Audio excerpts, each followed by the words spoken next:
Hello, hello, how's it going? You know what time it is? Hey! Get into it! Hi, y'all. Oh, I feel like I'm far back. In the words of Jamie French, oh my gosh, I was back here the whole time. I'm sitting back here like a hooligan with no job. Which is not true, I have a great job.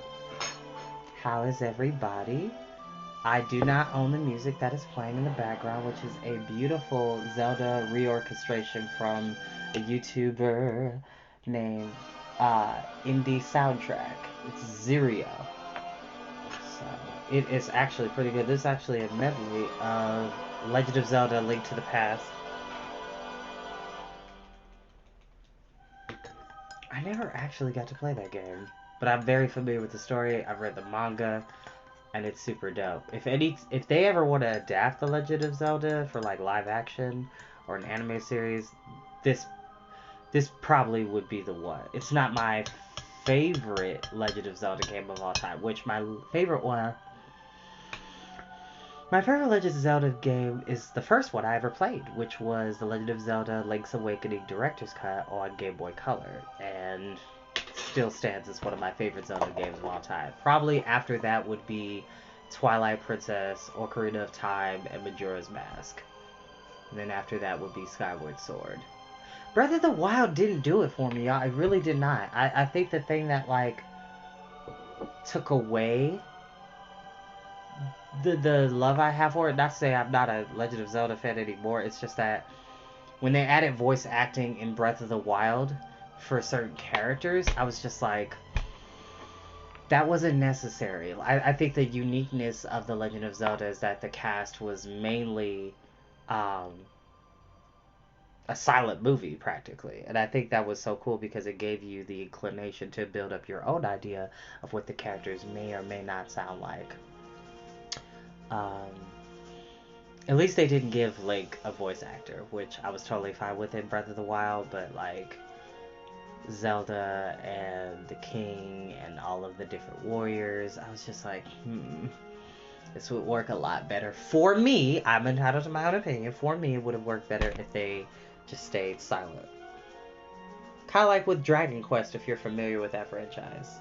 Even though they've leaned in to adding voice acting in later games, it's still, for the most part, a silent film. For the most part. But I hope everybody's having a great day. I'm doing this a little bit earlier because tomorrow I'm going to read the Redwall series after work at 7 o'clock for those who've been keeping up. And like I say, you don't have to watch these You don't have to watch these readings when they go live. You're always welcome to watch them in your downtime. Like, share, subscribe to the YouTube channel.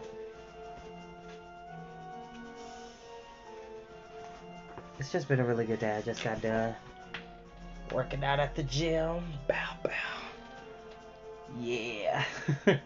Hard work does indeed pay off.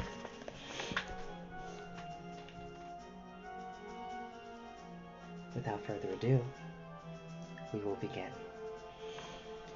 Chapter 3. Shmendra came back a little before dawn, slipping between the cages as silently as water. Only the harpy made a sound as he went by. I couldn't get away any sooner, he told the unicorn. She set Ryuk to watching me, and he hardly ever sleeps. But I asked him a riddle, and it always takes him all night to solve riddles. Next time, I'll tell him a joke and keep him busy for a week. The unicorn was gray and still. There is magic on me, she said. Why did you not tell me? I thought you knew, the magician answered gently. After all, didn't you wonder how it could be that they recognized you? And he smiled, which made him look a little older. No, of course not. You never would wonder about that. There's never been a spell on me before, the unicorn said. She shivered long and deep. There has never been a world in which I was not known. I know exactly how you feel, Shmendrick said eagerly. The unicorn looked at him out of dark, endless eyes, and he smiled nervously and looked at his hands. It's a rare man who's taken for what he truly is, he said. There's much misjudgment in the world. Now, I knew you for a unicorn when I first saw you, and I know that I am your friend. Yet you take me for a cloud, or a clod, or a betrayer, and so must I be if you see me so. The magic on you is only magic, and will vanish as soon as you are free. But the enchantment of error that you put on me I must wear forever in your eyes. We are not always what we seem, and hardly ever what we dream. Still I have read, or heard it sung, that unicorns when time was young could tell the difference twixt the two, the false shining and the true, the lips laugh and the hearts rue. His quiet voice lifted as the sky grew lighter, and for a moment the unicorn could not hear the bars whining or the soft ringing of the harpy's wings. "I think you are my friend," she said. "Will you help me?" "If not you, no one," the magician answered. "You are my last chance." One by one the sad beasts of the midnight carnival came, whimpering, sneezing, and shuddering awake. One had been dreaming of rocks and bugs and tender leaves, another of bounding through high, hot grass, a third of mud and blood, and one had dreamed of a hand scratching the lonely place behind its ears. Only the harpy had not slept, and now she sat staring into the sun without blinking. Schmendrick said, "If she frees herself first, we are lost." They heard Ryuk's voice nearby. That voice always sounded nearby, calling, "Schmendrick, hey! Schmendrick, I got it! It's a coffee pot, right?" The magician began to move away slowly. "Tonight," he murmured to the unicorn, "trust me till dawn," and was gone with a flap and a scramble, seeming as before to leave part of himself behind. Ryuk lounged by the cage a moment later, all deadly economy. Hidden in her black weapon, Mommy Fortuna grumbled Ellie's song to herself. "Here is there, and high is low, all may be undone. What is true, no two men know. What is gone is gone." Soon a new catch of spectators began to come sauntering up to see the show. Ryuk called them in, crying, "Creatures of the night!" like an iron parrot, and Schmendrick stood on a box and did tricks. The unicorn watched him with great interest and growing uncertainty, not of his heart, but of his craft. He made an entire sow out of a sow's ear, turning a sermon into a stone, a glass of water into a handful of water, a 5 of spades into a 12 of spades, and a rabbit into a goldfish that drowned. Each time he conjured up confusion. He glanced quickly at the unicorn with eyes that said, "Oh, but you know what I really did." Once he changed a dead rose into a seed. The unicorn liked that, even though it did turn out to be a radish seed. Excuse me. The show began once again. Once more Ryuk led the crowd from one of Mommy Fortuna's poor fables to another. The dragon blazed, Cerberus howled for hell to come and help him, and the satyr tempted women until they wept. They squinted and pointed at the manticore's yellow tusks and swollen sting, grew still at the top of the Midgar serpent, and wondered at Arachne's new web, which was like a fisherman's net with the dripping moon in it. Each of them took it for a real web, but only the spider believed that it held the real moon. This time Ryuk did not tell the story of King Phineas and the Argonauts. Indeed, he hurried his sightseers past the harpy's cage as quickly as he could, gambling only her name and the meaning of it. The harpy smiled.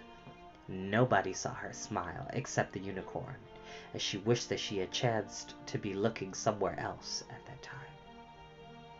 When they stood in front of her cage, gazing silently in at her, the unicorn thought bitterly, "Their eyes are so sad. How much sadder would they be, I wonder, if the spell that disguises me dissolved, and they were left staring at a common white mare? The witch is right.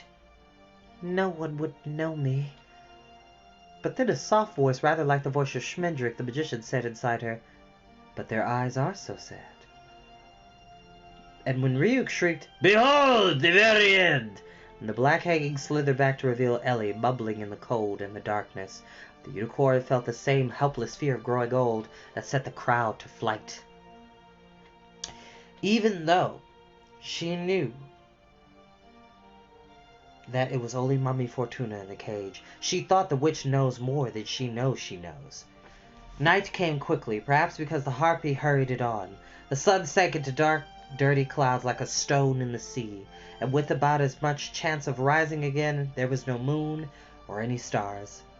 Mommy Fortuna made her gliding rounds of the cages. The harpy did not move when she drew near, and that made the old woman stand and stare at her for a long while. "Not yet," she muttered at last. "Not yet!" But her voice was very weary and doubtful. She peered briefly at the unicorn, her eyes a stir of yellow in the greasy glue. "Well," "One day more," she said in a cackling sigh, and turned away again. There was no sound in the carnival after she was gone. All the beasts were asleep save the spider who wove and the harpy who waited. Yet the night creaked tighter and tighter until the unicorn expected it to split wide open, ripping a seam down the sky to reveal more bars, she thought. Where is the magician? At last he came hurrying through the silence, spinning and dancing like a cat in the cold, stumbling over shadows. When he reached the unicorn's cage, he made a joyful bow to her and said proudly, "Schmendrick is with you." In the cage nearest to hers, the unicorn heard the aged shivering of bronze. "I think we have very little time," she said. "Can you truly set me free?" The tall man smiled, and even his pale, solemn fingers grew merry. "I told you that the witch has made 3 great mistakes.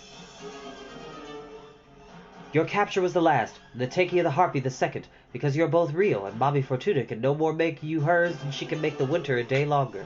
But to take me for a mountebank like herself, that was her first and fatal folly. For I too am real. I am Schmendrick the magician, the last of the red-hot swamis, and I am older than I look." "Where is the other?" the unicorn asked. Schmendrick was pushing back his sleeves. "Don't worry about Ryuk. I asked him another riddle, one that was no answer. You may never move again." He spoke 3 angled words and snapped his fingers. The cage disappeared. The unicorn found herself standing in a grove of trees, orange and lemon, pear and pomegranate, almond and acacia. Hold on one second. Acacia, with soft spring earth under her feet and the sky growing over her. Her heart turned light as smoke as she gathered up the strength of her body for a great bound into the sweet night. But she let the leap drift out of her untaken, for she knew, although she could not see them, that the bars were still there. She was too old not to know. "I'm sorry," Schmendrick said, somewhere in the dark. "Excuse me. I would have liked it to be that spell that freed you." Now he sang something cold and low, and the strange trees blew away like dandelion down. "This is a sure spell," he said. "The bars are now as brittle as old cheese, which I crumble and scatter so." Then he gasped and snatched his hands away. Each long finger was dripping blood. "I must have gotten the accent wrong," he said hoarsely. He hid his hands in his cloak and tried to make his voice light. It comes and goes." A scratching of flinty phrases this time, and Schmendrick's bloody hands flickering across the sky. Something gray and grinning, something like a bear, but bigger than a bear, something that chuckled muddily, came limping from somewhere, eager to crack the cage like a nut and pick out bits of the unicorn's flesh with its claws. Schmendrick ordered it back into the night, but it wouldn't go. The unicorn backed into a corner and lowered her head, but the harpy stirred softly in her cage, ringing, and the gray shape turned what must have been its head and saw her. It made a foggy, globbering sound of terror and was gone. The magician cursed and shivered. He said, "I called him up one other time long ago. I couldn't handle him then, either. Now we are alive to the harpy, and she may yet come to call for them before the sun rises." He stood silent, twisting his wounded fingers and waiting for the unicorn to speak. "I'll try once more," he said finally. "Shall I try once more?" The unicorn thought that she could still see the night boiling where the gray thing had been. "Yes," she said. Schmendrick took a deep breath, spat 3 times, and spoke words that sounded like bells ringing under the sea. He scattered a handful of powder over the spittle, and smiled triumphantly as it puffed up in a single silent flash of green. When the light had faded, he said 3 more words. They were like the noise bees make buzzing on the moon. The cage began to grow smaller. The unicorn could not see the bars moving, but each time Schmendrick said, "Oh no," she had less room in which to stand. Although she could not turn around, the bars were drawing in, pitiless as the tide or the morning, and they would shear through her until they surrounded her heart, which they would keep a prisoner forever. She had not cried out when the creature Schmendrick had summoned came grinning toward her, but now she made a sound. It was small and despairing, but not yet yielding. Schmendrick stopped the bars, though she never knew how. If he spoke any magic, she had not heard it, but the cage stopped shrinking a breath before the bars touched her body. She could feel them all the same, each one like a little cold wind, meowing with hunger, but they could not reach her. The magician's arms fell to his sides. "I dare no more," he said heavily. "The next time I might not be able to." His voice trailed miserably away, and his eyes were as defeated as his hands. The witch made no mistake in me, he said. Try again, the unicorn said. You are my friend. Try again. But Schmendrick smiled bitterly, was fumbling through his pockets in search of something that clinked and clicked. I knew it would come to this, he muttered. I dreamed it differently, but I knew. He brought out a ring from which dangled several rusty keys. You deserve the services of a great wizard, he said to the unicorn, but I'm afraid you'll have to be glad of the aid of a second-rate pickpocket. Unicorns knew not of need or shame or doubt or debt, but mortals, as you may have noticed, take what they can get, and Ryu could only concentrate on one thing at a time. The unicorn was suddenly aware that every animal in the Midnight Carnival was awake, making no sound but watching her. In the next cage, the harpy began to stamp slowly from one foot to the other. Hurry, hurry, the unicorn said. Schmendrick was already fitting a key into the snickering lock. At his first attempt, which failed, the lock fell silent, but when he tried another key, it cried out loudly, "Oh, some magician! Some magician!" It had Mommy Fortuna's voice. It turned blue, the magician mumbled, but the unicorn could feel him blushing. He twisted the key and the lock snapped open with one last grunt of contempt. Schmendrick swung the cage door wide and said softly, "Step down, lady, you are free!" The unicorn stepped lightly to the ground, and Schmendrick the magician drew back in sudden wonder. "Oh," he whispered, "it was different when there were bars between us. You looked smaller, and not as... Oh my." She was home in her forest, which was black and wet and ruined because she had been gone so long. Someone was calling to her from a long way off when she was home, warming the trees and waking the grass.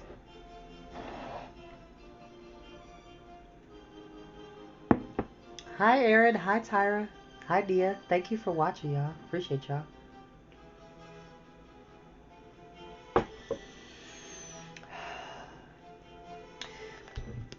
Then she heard Ryuk's voice like a boat bottom gritting on pebbles. "Okay, Schmendrick, I give up. Why is there a raven like a writing desk?" The unicorn moved away into deepest shadow, and Ryuk saw only the magician and the empty, dwindled cage. His hand jumped to his pocket and came away again. "Why, you thief," he said, gritting iron. "We'll string you up on barbed wire to make a necklace for the harpy!" He turned then and headed straight for Mommy Fortuna's wagon. "Run!" the magician said. He made a frantic, foolish, flying leap and landed on Ryuk's back, hugging the dark man dumb and blind with his long arms. They fell together, and Schmendrick scrambled up first, his knees nailing Ryuk's shoulders to the earth.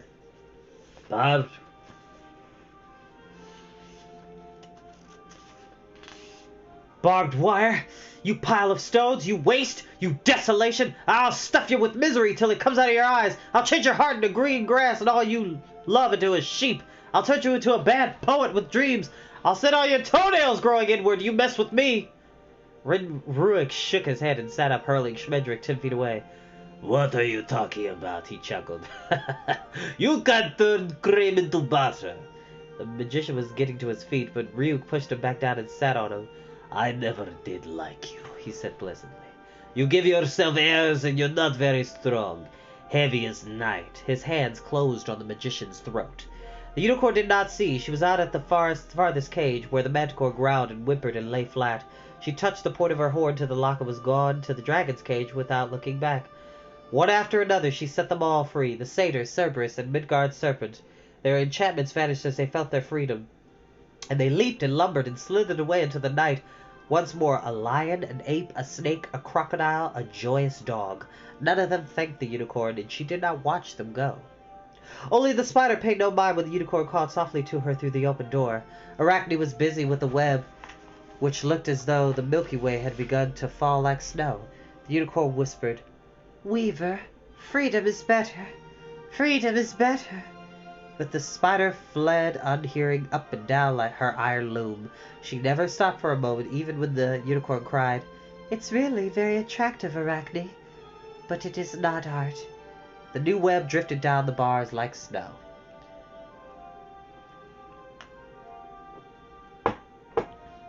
Then the wind began. The spider web blew across the unicorn's eyes and disappeared.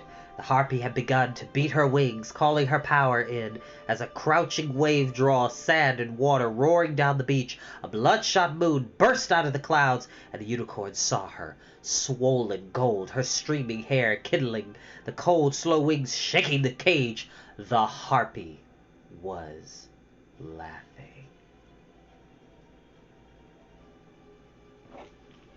In the shadow of the unicorn's cage, Ryuk and Schmendrick were on their knees. The magician was clutching the heavy ring of keys, and Ryuk was rubbing his head and blinking.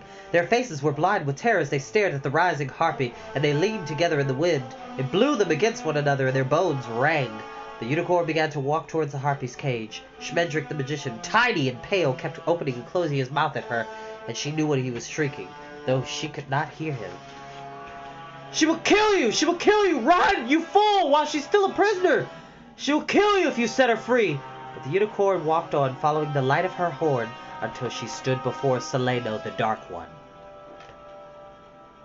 For an instant, the icy wings hung silent in the air like clouds, and the harpy's old eyes sank into the unicorn's heart and drew her close. "I will kill you if you set me free," the eyes said. "Set me free." The unicorn lowered her head until her horn touched the lock of the harpy's cage. The door did not swing open and the iron bars did not thaw into starlight, but the harpy lifted her wings and the four sides of the cage fell slowly away and down like the petals of some great flower waking at night. And out of the wreckage the harpy bloomed, terrible and free, screaming, her hair swinging like a sword. The moon withered and fled. The unicorn heard herself cry out, not in terror but in wonder. "Oh, you are like me," she reared joyously to meet the harpy's stoop, and her horn leapt up to the wicked wind. The harpy struck once, missed, and swung away, her wings clanging and her breath warm and stinking. She burned overhead, and the unicorn saw herself reflected on the harpy's bronze breast, and felt the monster shine from her own body. So they circled one another like a double star, and under the shrunken sky there was nothing real but the two of them. The harpy laughed with delight, and her eyes turned the color of honey. The unicorn knew that she was going to strike again. The harpy folded her wings and fell like a star, not at the unicorn, but beyond her, passing so close that a single feather drew blood from the unicorn's shoulder, bright claws reaching for the heart of Mami Fortuna, who was stretching out her own sharp hands as though to welcome the harpy home. "Ha ha ha! Not alone! You never could have freed yourselves alone! I held you!" Then the harpy reached her, and she broke her like a dead stick and fell. The harpy crouched under her body, hiding it from sight, and the bronze wings turned red. The unicorn turned away. Close by, she heard a child's voice telling her that she must run. She must run. It was the magician. His eyes were huge and empty, and his face, always too young, was collapsing into childhood as the unicorn looked at him. "No, come with me," she said. The harpy made a thick, happy sound that melted the magician's knees, but the unicorn said again, "Come with me." And together they walked away from the midnight carnival. The moon was gone, but to the magician's eyes the unicorn was the moon, cold and white and very old, lighting his way to safety or to madness. He followed her, never once looking back, even when he heard the desperate scrambling and skidding of heavy feet, the boom of bronze wings, and Ryuk's interrupted scream. "Ah!" "He ran," the unicorn said. "You must never run from another immortal. It only attracts their attention." Her voice was gentle and without pity. "Never run," she said. "Walk slowly, and pretend to be thinking of something else. Sing a song, say a poem, do your tricks, but walk slowly, and she may not follow. Walk very slowly, magician." So they fled across the night together, step by step, the tall man in black and the horned white beast. The magician crept as close to the unicorn's light as he dared, for beyond it moved hungry shadows, the shadows of the sounds that the harpy made as she destroyed the little there was to destroy the midnight carnival. But another sound followed them long after these had faded, followed them into morning on a strange road, the tiny dry sound of a spider weeping. And that is where we are going to end for today. Now, I hope everybody is having a great day. What I will say is this: life is what you make it, y'all. Continue to push and pursue and follow your dreams and do things that actively make you happy to do what you do, okay? Like, don't allow people who are not out for your best interest into your world or into your circle, and just keep shining, okay? I'll see y'all next time.